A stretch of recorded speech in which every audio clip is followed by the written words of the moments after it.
Shavua Tov, everyone. Welcome back. Welcome to Tillis Tells Stories for Saturday night.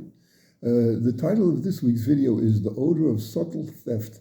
I modified and supplemented it from the rendition in the Treasury of Hasidic Tales, as translated by the esteemed Rebbe Uri Kaplun. Reb Zelig of Sherinsk happened to be in the house of his Rebbe, Rabbi Shmuel of Karov, who was taking a nap. When a certain wealthy chassid came in with a gift which he intended to present to the rebbe, a fine set of tableware to be used on festival occasions. He had purchased two sets, one for himself and one for the rebbe, and had left them both on the table so that the rebbe could make his choice between them. In fact, when he had bought them, he had already made up his mind which one he wanted for himself and which one for the rebbe. Later, though, thinking it over, he had decided to leave the matter to the Rebbe's choice. He explained his decision to Reb Zelig and asked Reb Zelig to transmit when the Rebbe rises, to transmit a message to that effect, that the Rebbe should choose either one he wants. Rabbi Shmuel ben Avram Yeshaya of Karov, Vinagrov,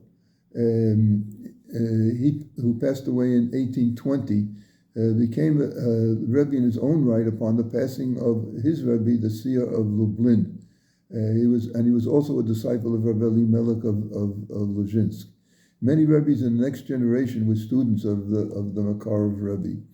In Sfat Old City, the Makarov Shul is named for him. Rabbi Shmuel woke up, received the message from Reb Zelig, and chose the set which the wealthy chassid had in fact intended to give him.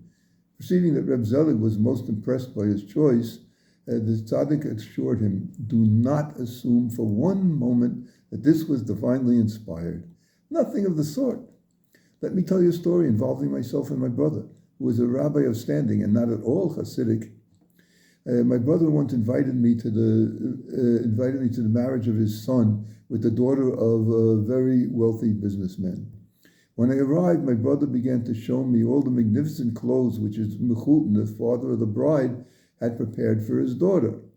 That is the Kala, my brother's daughter. Among these was a splendid gown, embroidered from head to foot in gold and studded with precious stones.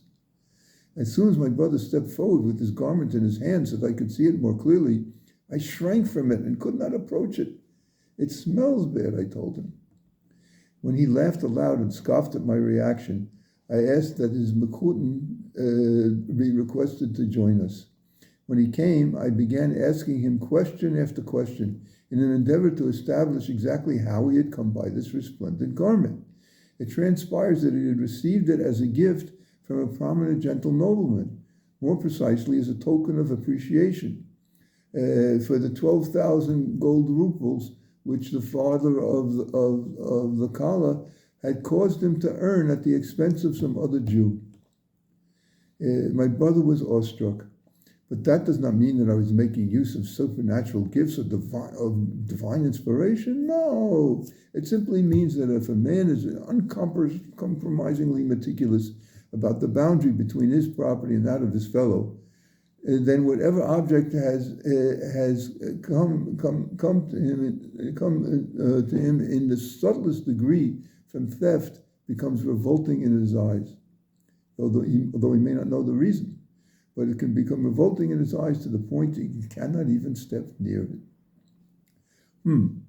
Still sounds like Ruach HaKodesh to me, divine inspiration. But whether it is or it isn't, that supreme level of honesty is very impressive and inspiring. Shavua Tov. Have a superb week.